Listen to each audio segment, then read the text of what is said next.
ჩვენ დაგვიკავშირდნენ ვეტერანები და გთხოვეს, რომ ამ განცხადებაზე უნდათ თავისი თანამონაწილეობის დაფიქსირება ხელმოწერებმა. მაგიტო გადაწყდა, რომ გუშინ არ შეგვეტანა ეს განაცხადი, არამედ დღეს ყველა ერთად შეკრებული იყო.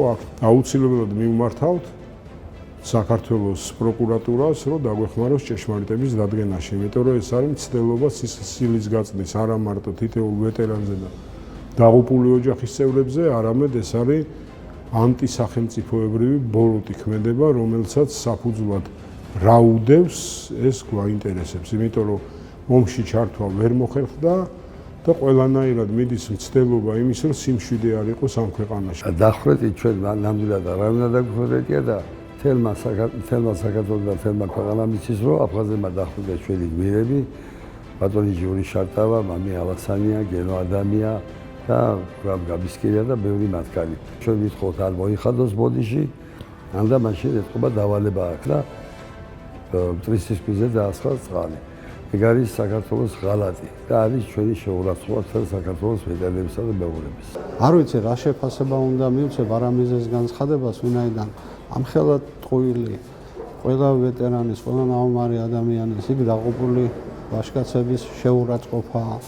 სამწუხაროა, რომ არ ამბობს იმას, რომ ათასობით ადამიანი არის 93 წლის მერე დახვრეტილი. ახალგაზრდები, ბავშვები, ხანში შესული ადამიანები, მშვიდობიანი მოსახლეობა. თუ მაგამ ყველასე კარგად უნდა იცოდეს, რომ თავის დროზე დაახლოებით 300 ტომია პროკურატურის მიერ შედგენილი იმ დანაშაულების, რაც მოწინააღმდეგე მხარემ ჩაედინა საქართველოს და ქართველების წინააღმდეგ. აქ არანაირი მნიშვნელობა არ აქვს, ვინ რომელი პარტიის ემსახურება და რას აკეთებს. ეს არის ხო სუფთა ადამიანური თემა. გიორგი ბარამიძე ვეტერანი არ არის, როგორც ასეთ სრულყოფილი. არც ერთ საბრძოლო მოქმედებაში მონაწილეობა არ მიუღია. ნახევარი საათით იყო ჩამოფრენილი ვეთფრენის სტადიონზე, ოჩამჩირის სტადიონზე ელოდებოდა, ფორმა გამოუტანა შტაბიდან, მოიგო, გაიარა, გამოიარა, სურათები გადაიღო და დაბრუნდა უკან ნახევარ საათში. წითელი ჯვარიც არსებობს.